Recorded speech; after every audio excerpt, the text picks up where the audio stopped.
Hi everyone! In this video I'm going to show you how to copy on HP Smart Tank 670. To copy something, you don't even have to connect this printer to your smartphone or computer.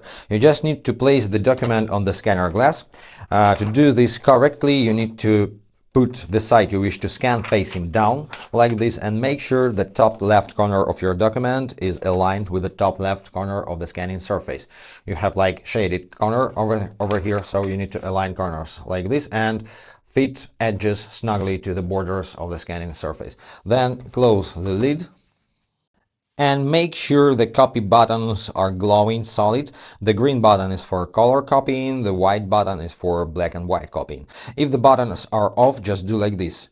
Just open and close.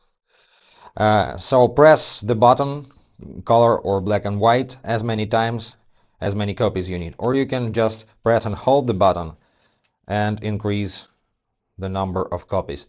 And then to start copying, just press this arrow or press this cross to cancel.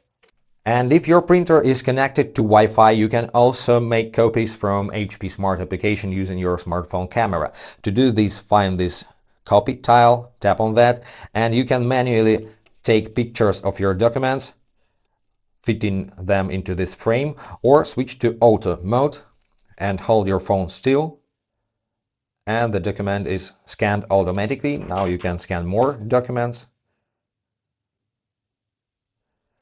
And once done, switch to manual, tap on this thumbnail,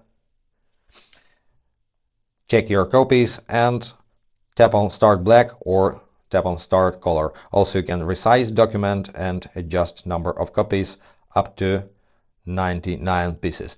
That's pretty it, guys.